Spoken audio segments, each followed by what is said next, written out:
for judges at the ringside. And you are watching the millions around the world. Come on, live from Phnom Penh, Cambodia. 3 rounds for boxing, ladies and gentlemen.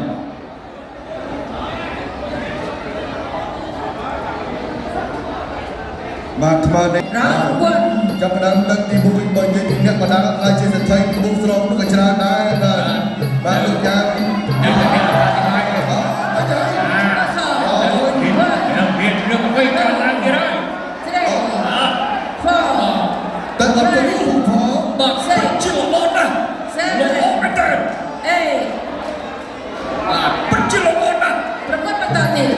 អត់ទៅតាមទៅតទៅមើលតសិនមើលតសិនទៅទៅពុកបាត់ដៃពីដៃ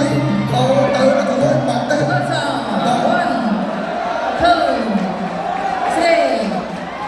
ចាប់គ្រប់ទៅដល់ជ្រាបបាត់សានបដិជាប់រវល់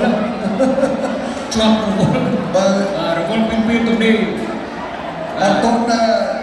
ទៅពុកផងក៏ដែរគាត់ដាក់ទៅក្នុងក្នុងគេដាក់លើច្រានរងមួយនេះល្អមែនតើអត់ទេរងមួយនេះល្អមែនតើសម្រាប់កម្ពុជាដោយសារដល់មកទៅចាប់មកទៅតាមដល់មកទៅតាមអាឡងតាមមកទៅមិនអាឡងតាមໄວទេមើលលេងមើលរូបភាពយើងគឺបាទបាត់ដៃមក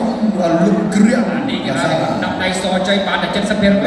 ទៅទេមើលនេះហើយគុំដៅស្រួលនេះកន្លែងនឹងកីឡាទៅគុំទៅរឹកបាទតែមិនចឹងគេបោកដៅខ្លួននេះបាទហើយតើបាទអត់បាយហើយឈូសមកកាយទៀតទៅតំណឹងបាទ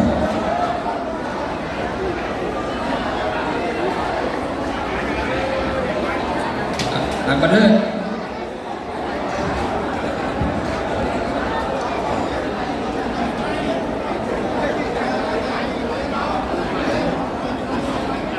អរគុណណាស់បុស្ត្រងស្លោ